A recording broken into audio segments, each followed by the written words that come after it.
Senator Moi, thank you very much for joining us on KTN News and finding time to talk to us. So let me just first begin with 2018. It's been a very busy year, politically speaking. We've seen people decamping and camping from one political party to the other, especially after the general election. I know you've stayed put with Kanu. And then you've already mentioned or talked about the handshake. We're going to talk about that in detail. But first, how would you assess the year 2018 from a personal point of view, from the nation point of view, and of course, much more importantly, from your political party's point of view, Kanu? It has been a momentous year, 2018. It has had its highs and its lows. But the highs for me has been, of course, the handshake, which, as I've said, has set this country in a trajectory which is positive on national reconciliation and building Kenya back to what it was. The lows for 2018 for me was the issues of the road deal the Kenyan maize farmers got. And it has been absolutely appalling what our farmers have been faced with, the challenges that they've gone through. And they've gone through all this because of the selfishness of a few individuals. But we hope and pray that with what is happening now, with the new, for lack of a better word, the new sheriff in town, so to speak, things will look better and brighter as we go to 2019, and those who've been culpable in these misdeeds which they've been doing will be brought to book. There'll be sound policies now being put in place.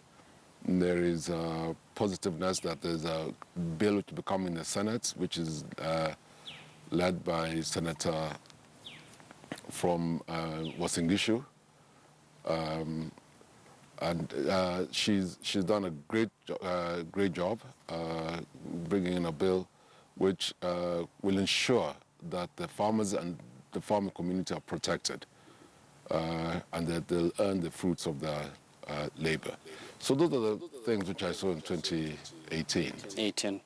Speaking about the Senate, we're going to talk about how the Senate has conducted its oversight role in the year 2018. But let's talk about the handshake once again. Of course, it has resulted to the Building the Bridges initiative. The task force is there in place. They have a deadline of about a few months before they come up with a report that is going to be given to both the President and former Prime Minister Raila Odinga. So do you think the BBI, as it's commonly referred to, is going to offer some solution to Kenya's problem that we're facing, especially things to do with corruption? But some very eminent people there and very respected people in that committee, and we are all looking forward to that report and seeing. And I think, yes, they definitely, from what I hear, they've got some, not earth-shattering, I will not call it, but they've got some very profound solutions in what they feel that we should do, and especially the fight against corruption and the issue of inclusivity, which is very dear to most Kenyans and even to I, that we must build a Kenya which is inclusive of all of us and not for a certain, not for the certain few. So, like you, I'm looking forward to them. Of course, everybody's looking forward to that report that is going to be tabled, I believe, in a few months to both the President and the former Prime Minister. One of the topmost agenda of the BBI is the war on corruption. Or, you know, they're taking views from Kenyans on how to fight this animal called graft. And we've heard the President talking time and again tough about this issue, but it keeps on happening time and again. Kenya is losing about 600 billion Kenyan shillings every single year through corruption. From your own point of view, from where you're seated, what do you think needs to be done to make sure that we take care of this? To me, I think we've started the right path. The people who are in there now are people of good integrity, so to speak, who are leading to it. What we need to do is strengthen the institutions, and us as legislators and as Parliament to give them the necessary tools, resources for them to fight this war on behalf of all Kenyans. So I pray and I hope that 2019, as we go and we're debating the budgets coming through, we make sure that we completely give them everything that they require. And part of the issues, of course, which will be coming, I'm told that one of the issues will become in 2019 is what the president said, this issues of the lifestyle audit, so to speak. So those are the things that we'll see how we can encompass that in the legislative agenda and bring in a bill on how leaders should be held accountable on their wealth, so to speak. Yes. Of course, you've already mentioned the most important thing that happened this year is the handshake. And of course, once again, the BBI, the task force, is trying to collect views from Kenyans on how to deal with all the 9-point agenda that they have. But there are those who believe that the BBI might lay a foundation for a possible referendum in this country before 2022. Let me begin with this. What's your view on the referendum question itself? What do you think? Do you think it's the right moment for Kenya to hold a referendum? Absolutely. It's already there in the Constitution. There's some things which triggers other things. And to me, it's an absolutely ripe time to put those questions forward to Kenyans and to see. They've tasted what devolution has done to them. They've seen the positives and negatives of devolution, which we all, of course, support. They've seen the issues of the high wage bill, which we're facing. And they've seen this monster called, of course, corruption, what it has managed to do. So there's some things which I think we need to tweak. And we cannot tweak it alone. We need to put that to Kenyans, and they give us their views. And if it's the form of a referendum, so be it. Very interesting. You've mentioned the need to have inclusivity, corruption. Those are things that can be addressed through a possible referendum. But what most people in the political class have been talking about is the need to have other political positions, to be put inside that possible referendum. What's your view on that? Everybody's got a right to give their views. And if they feel that that's what is needed, so be it. But put that question to the people of Kenya and let Kenyans make that choice. What I disagree with is saying that the Kenyans do not have a right to make that choice. If the Kenyans choose that, yes, you'll have more space in the executive, so be it. If they say no, it's no. So let's give them that opportunity. Yes, you've already talked about the need to rebrand the party. Perhaps that's something that you're already working on. But the fact remains that KANU is the oldest political party at the moment. It's been at the helm of power for 20 plus years. So I'm sure there's a very rich network of this party. And most of the political class will thank KANU for, giving them as that point as far as their political life is concerned. So are you getting any views from these individuals? Are you getting any support or possible mergers with these people who started from KANU? Discussions, many. But KANU will stay as KANU. Of course, they'll have alliances because that's the way the world is today. But our job and my job as the leader of KANU is to make sure that I strengthen KANU, use its massive national network. And we'll be opening our offices in 2019, of course consulting with these other leaders on the grassroots level. So it's looking very good, and I'm very pleased and excited looking at 2019. In one of the political rallies that you had in 2018, I believe in Western Kenya, we're going to play that clip for our viewers shortly. Wakati huu utanisikia nikisema mambo ya 2022 nini hapana. Sababu tuko na vile tuko na programs, tuko na agenda yenyu. Tuwafanyie kazi. Wakati itafika basi. Sitakuwa tayari. Mtu akianza kufanya tuning ya gitaa, unafanya ting ting. Mtu anaanza kuruka kiwanja already. Na bado wakati itaanza sasa atakuwa amechukisha hiyo.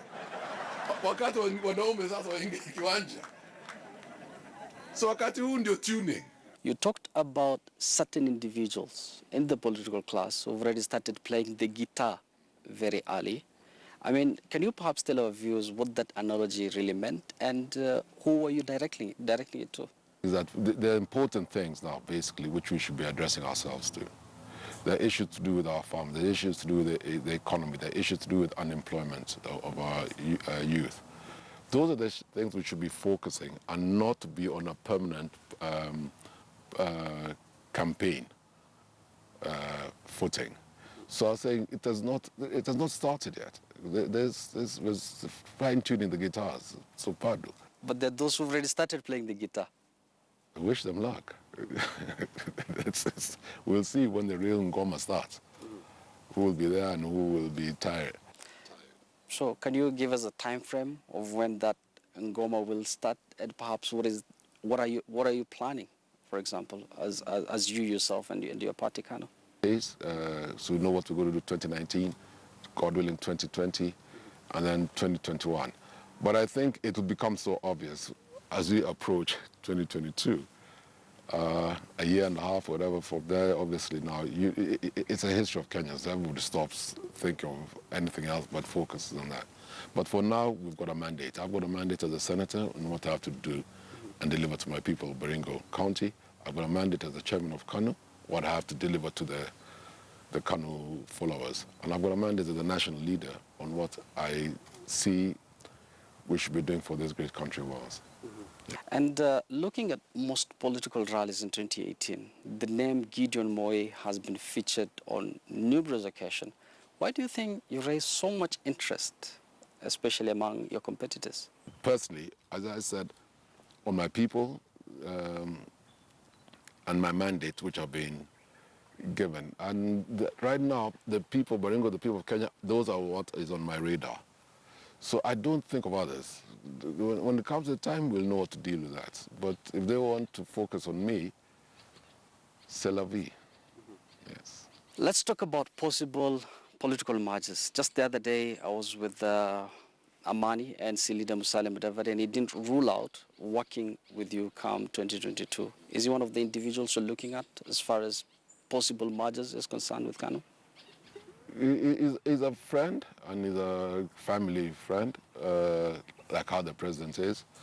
And we think alike, what I call like-minded leaders, and of course we'll work with him.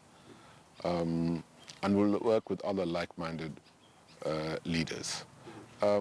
What I object personally is those who believe in me, myself, and I. So that we do not want with us. So we want those who are thinking of all of us. And speaking about visitors, we've seen something that has quite come out clear in 2018 are the frequent visits of politicians, including the president, former Prime Minister Raila Odinga, to Kabarak. And we've not quite seen like a clear agenda of what those visits are all about. Can you perhaps take this opportunity to tell Kenyans what these visits were all about? No, the leaders who come to visit Mzee are doing that on their personal capacity.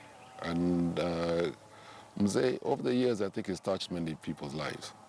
And they feel that at this time when he's reached this age, they want to pay him a visit and just reminisce about old times and wish him well. So it's got absolute no political dimensions to it. And it's not the only one. There are many others who are not publicized who do come and visit him. But the ones we've seen are key political figures. So you're saying it's free of politics? No, it's free. What they discuss behind closed doors, because sometimes I'm not party to that, I cannot say. But when I'm there, it's just a normal family chat. Yes. Were there those who were perhaps blocked at some point from seeing Mzee? No one has been blocked. And by the way, there is a misconception, which I think some people put that I'm the gatekeeper who agrees and does not agree. Of course not. He's got his controller. The president has, former president, and they go through the channels. No one comes to me and tells me I want to go. No, they go through the normal channels and they get the appointment. And sometimes I get a call, sometimes I don't get a call to turn up. So it works like that. But there is no one who's been blocked, as far as I know. And now you being the leader of KANU, we've already agreed that it's the oldest political party as much as you are rebranding again, or you're planning to rebrand in 2019. And you've already talked about the need to focus on development and not too much politics of 2022. Perhaps one, I'm sure a lot of people are curious out there. Do you have any interest whatsoever as far as the top seat is concerned? And perhaps there's an opportunity for you to tell Kenyans your vision, for example, that you have for this country.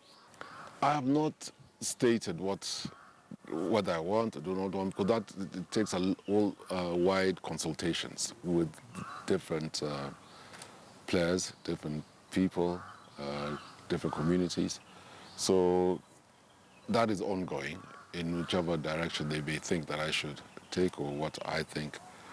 And it'll manifest itself in time, I think. It'll be then very clear.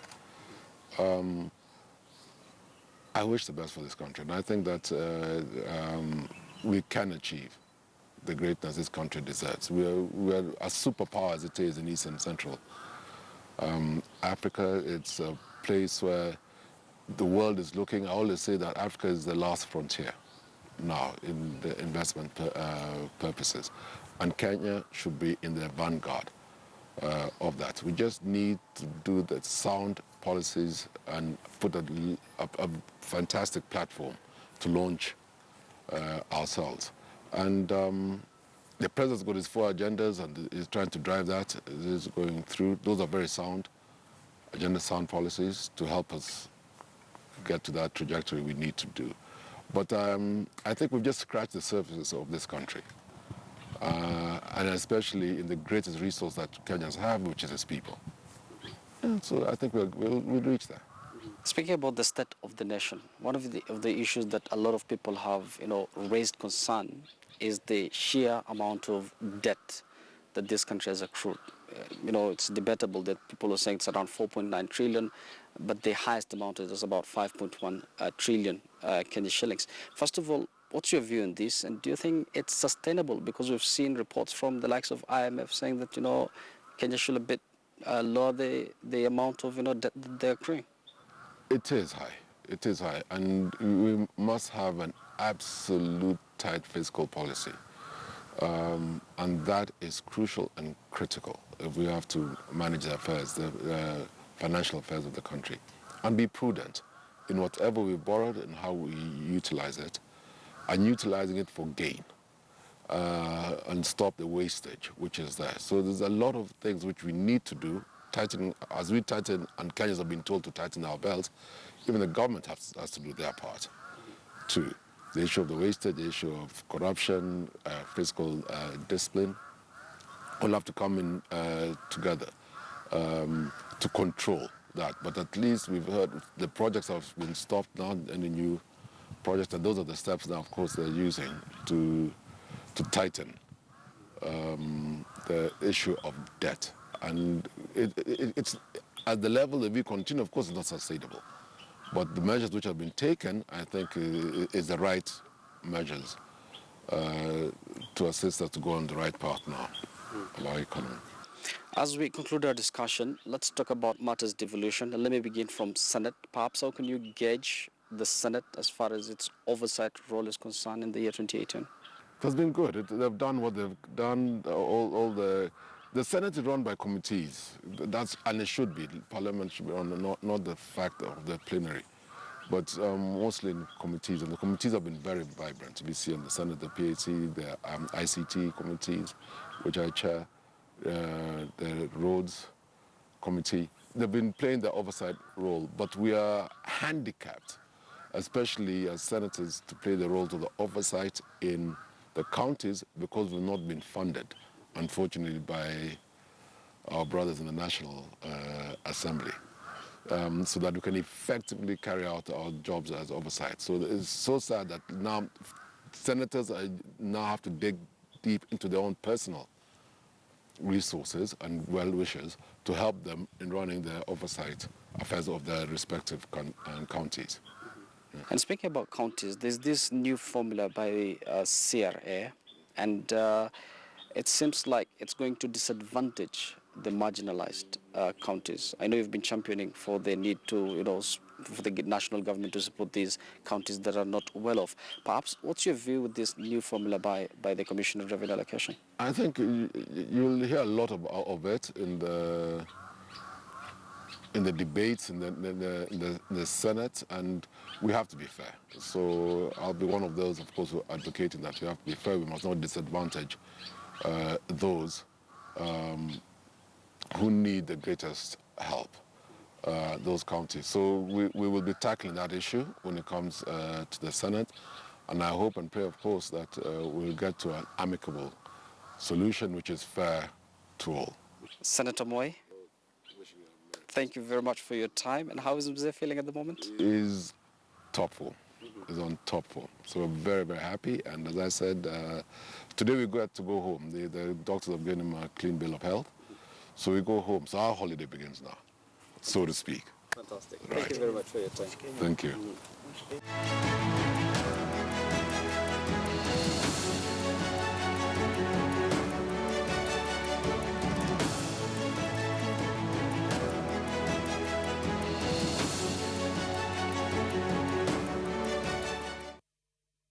That is the interview I had promised you earlier with Baringo Senator and Kanu Chairman. Of course, he doubles up as Kanu Chairman, Gideon Moi. Remember, tomorrow night on New Year's Eve, we have another special interview with the NC leader Musalia Mudavadi. Be sure to tune in then.